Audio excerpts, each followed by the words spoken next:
All right. Welcome. How's everyone doing today? Yeah. Welcome to VIDA's first ever Impact Showcase. Yeah, we're making history here. That's worth a round of applause for sure. I'm Jody. I lead people and culture. Super excited to be introducing this event with Hugh. We've invited a small group of people to join us here in person, and we've got some people tuning in online for our live stream. So yeah, with that said, I'm going to hand it over to Hugh, and let's get the show started. Thank you, Jody. It is thrilling to be here to launch our first ever Impact Showcase with you. The purpose of this gathering is to demonstrate and celebrate VIDA's successes that reflect our unique business model and culture. Today you'll hear from Lindsay Totten and Andrew Dart, who lead our operations, Mike Bury-Edwards, our head of building infrastructure, several of our building ambassadors, myself, and to kick us off, VIDA's founder, Ron Lovett. So I want to talk a little bit about growth and keeping close to the customer. So very quickly, in 2018, which is when this all started, there was 100 units, maybe it was 96 in Fairview. That was the original VIDA acquisition. And in 5 years, we've grown. We've had incredible success. We're just shy of 2,700 units and in 4 provinces now: Nova Scotia, New Brunswick, PEI, and Manitoba. I think also important to show is the capital going back into the communities. This happens with rent credits, paying people to get involved at the asset level, involved in the business level. And so in 2022, we had 700,000 given back to the community, and in 2023, $1 million. And so we didn't even track that metric beforehand. So it would be much larger than that. And we continue to be thoughtful about how do we give back. Our commitment to customer service. So one of our key metrics is NOI, so customer service scores. So the question is, how do you get closer to the customer? So 2 neat initiatives that we've done this year, because we try to listen to our customers as best as possible to make our business better. And one of those initiatives, which came from customer feedback, saying that we only have one point of contact for the most part. So with our building ambassador model, where people can talk to someone who lives in that community, that tends to be the only person they communicate with. And so we provide a second point of contact for every customer, and getting raving reviews about that. The second is Haley, who's probably on the live stream. Hey, Haley. And she's rejoined as a customer experience specialist. So she'll really own those customer surveys. She'll be proactively following up with customers to ensure that we are delivering what we're saying that we're delivering. So it's really exciting. And then I think the other thing, too, as we continue to get closer to the customers, and this is one of our unique strategies, is customer education. There is so much tension and blame in this asset class that it was time, if we want to move to a co-stakeholder environment, it's time to educate our customers on how the business works. If you don't recycle, if you dump your garbage, you'll pay a rental increase based on the fines that we pay from the city. And so tenant education, customer education is critically important. A couple new initiatives, community contractor. So when we started, we used to ask, and we still do through our application, what are your soft skills and your hard skills? Can you take photos? Do you do data entry? Do you know how to do plumbing, painting, caulking? And so we thought, as we scale, we need to systemize this. And we've created a community contractor program. Jacqueline Saunders is here, is taking the lead and doing a wonderful job at that, where we would have 2 parts of this program. There's an in-person side and an online portion of that. And then we've also, this was new, in the last year, we created what we call the BST squad. This is our language for repair maintenance team. So we now have 10 or 11 across the country, and these are individuals that focus on a few different things. One is turning units, keeping our costs low as we internalize resources, and then also helping to facilitate resources. What resources do we have, and what should we be using in the local markets? And then strategic partners. This year's been a big year for us.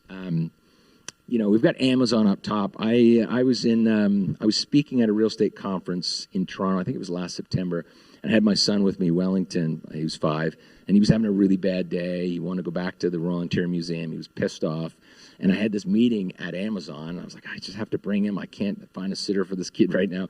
So I brought him to Amazon, and he was pissed. Reminds me of Eric every day at the office. He was just pissed off. And luckily, the folks from Amazon were really kind. They gave him some Timbits, and we just put a headset on him, let him watch Paw Patrol.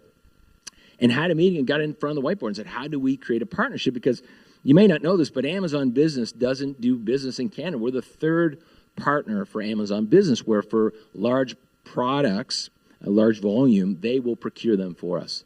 And that's phase 1. That's for materials for our business and internal things that we would buy. And then they'll get into procuring things for our customers. That's kind of phase 2. So that's really exciting. And I think that just speaks to the brand and a small Halifax company that's thinking big and partnering with brands like Amazon. And then the second one that I'd like to point out and talk about is TELUS Health. We resell TELUS Health to our customers. So it's great. Our customer wins. They have telehealth on their phone. We make a small margin, and it allows us to provide more value for our customers. And so these are just some great initiatives that we've got at 2,700 units. I can only imagine as we grow this business what that will look like in the future for partners that can provide more value to our customers. And now to Mr. Hugh Goodday. Back to you. Thanks, Ron. I think what this slide demonstrates is that I've aged since I joined VIDA. And that's just the hard work that we're putting in. But I'm very excited to speak to you about our formal affordability commitments. Low rents are an essential promise of VIDA's. But what I want to talk to you about is something more specific than that. It's a formal commitment, long-term, that we'll guarantee low rents for our current and future residents. Those residents, our customers, the folks who keep our cities and towns running, the newcomers who keep our cities and towns vibrant and growing. Shortly after I joined VIDA in March 2021, I was following Ron into meetings with the soon-to-be Premier of Nova Scotia, the executive leadership team of CMHC, with the heads of commercial real estate lending for Canada's largest banks. I even followed Ron into the basement of 550 Heron Cove Road, where he sat down, the Mayor of Halifax and the CAO, and he clearly spelled out how we were going to transform what was then a very challenging neighborhood known as the 500 block, with or without their help. And we haven't let up. We haven't let up since. Every week, we're meeting with decision makers across Canada to involve them in our journey, to include them in our journey, to help them understand what we're doing, why we're doing it, and how we're a great solution for the affordable housing crisis, and to preserve long-term affordable housing at scale across the country. We have successfully designed pilot programs with provincial governments that allow us to complete major capital projects, millions of dollars worth of funding received from provincial governments, and more coming. We have access to new mortgage products that allow us to grow with best-in-class financing. We've got the best possible banking terms in our asset class. These are only available, they're only made possible because of our commitment to keep rents low, our promise of low rents. So we've entered into legally binding contracts to keep 1,312 suites deeply affordable for at least 10 years. Rent increases at these suites are capped at inflation, so call it 3%. So if you take the average VIDA rent today of $862 per month, run that out 10 years at 3%, in 10 years' time, 10 years, that unit will cost $1,158 to rent. That is deep affordability. So what does that mean for our customers? It means, in a time when families are nervous about being kicked out of their homes, it means peace of mind, security, trust, buy-in, brand loyalty. It means a co-ownership mentality. It means we're in this together. What does it mean for VIDA? It means, I would argue, competitive edge, an opportunity. It means goodwill. But if it was easy, everybody would do it. And it's not easy. It is hard. To keep rents low and have a viable business, we need to continue to innovate. Innovate with our residents, innovate with you, our partners, innovate within our team. We can't get complacent. We're going to keep working hard. We're going to keep down this path, because when we're able to prove everyone wrong by doing what's right, the impact is enormous.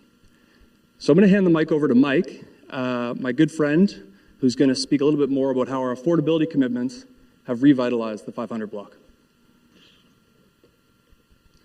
The 500 block, as it's commonly known, and no, it's not a prison.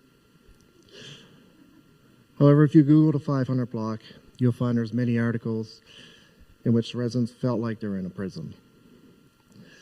Pest infestations, deferred maintenance, they felt they were ignored by their landlord.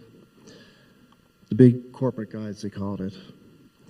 They struggled financially, but the rents were low and they felt they had nowhere else to go. Residents rallied in protest against their landlords. It made several news stories which just added to the stigma.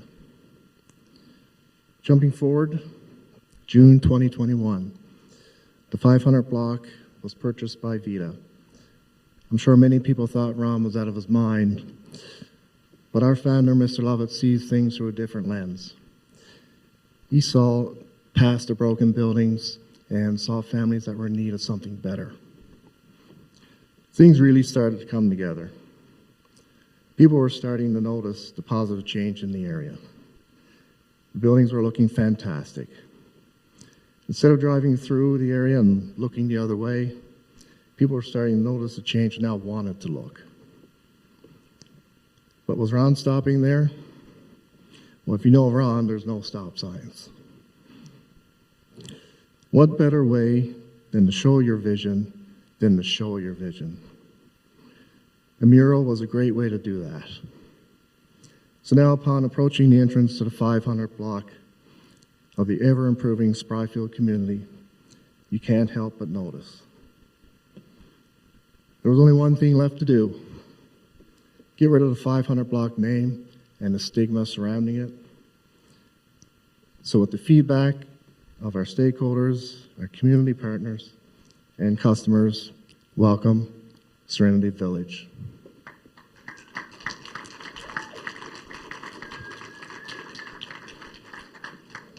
We're just going to take a short recess, enjoy some refreshments. Hey everyone, my name's Andrew Dart, and I'm joined here today by my colleague Lindsay Totten, and we are the regional operations team at VIDA. We ran a community contest where we actually wanted to listen to our residents give impactful stories about our building ambassadors. Now Lindsay's going to share a story of another world-class building ambassador. So back to building the BA team in Truro. I knew a world-class team would mean having members with excellent customer service. I had the advantage of knowing a lot of the residents over the past few years, and one person immediately came to mind. Her name is Sammy. She lives at 77 Willow, and she is amazing with people.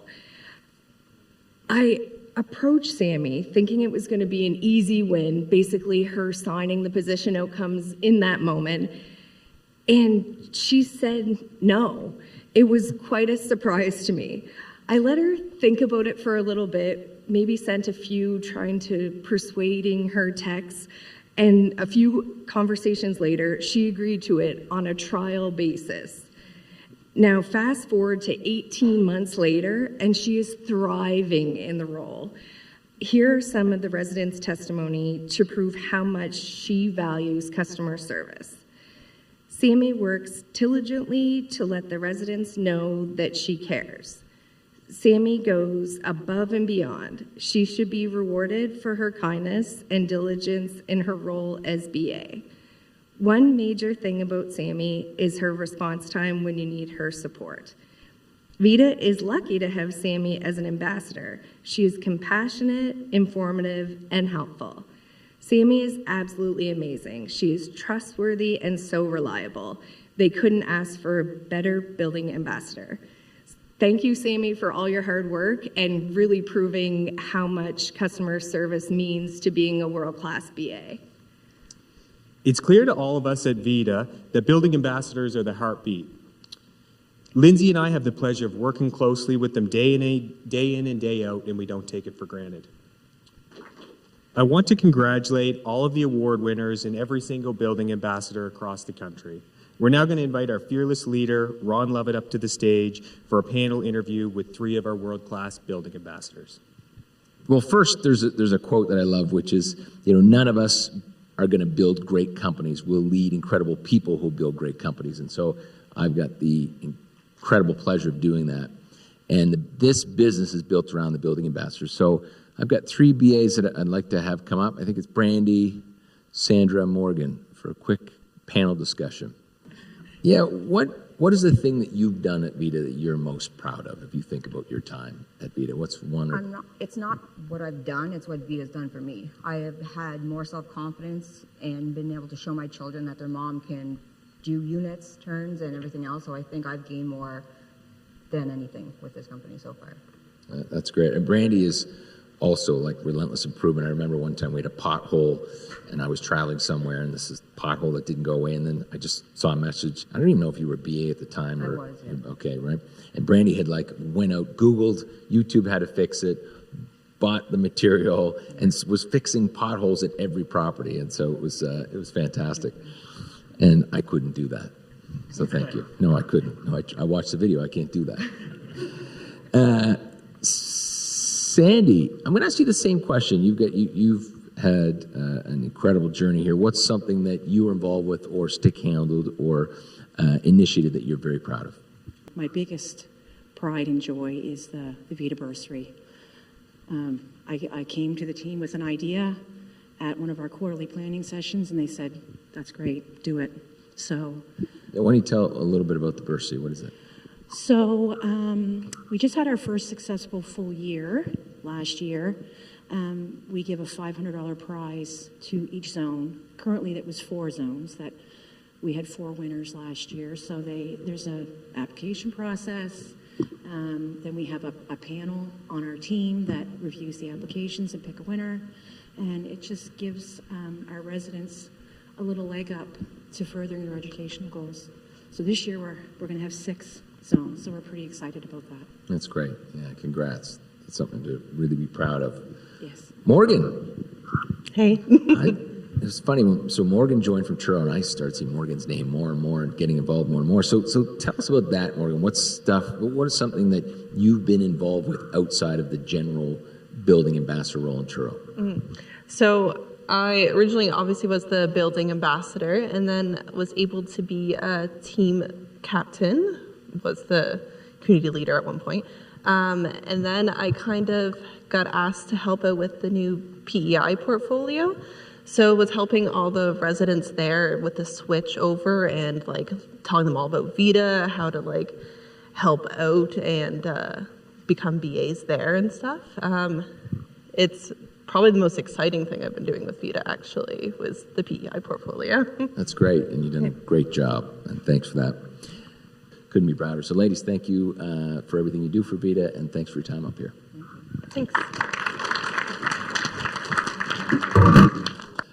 So let's talk about the future very quickly. We have lots going on.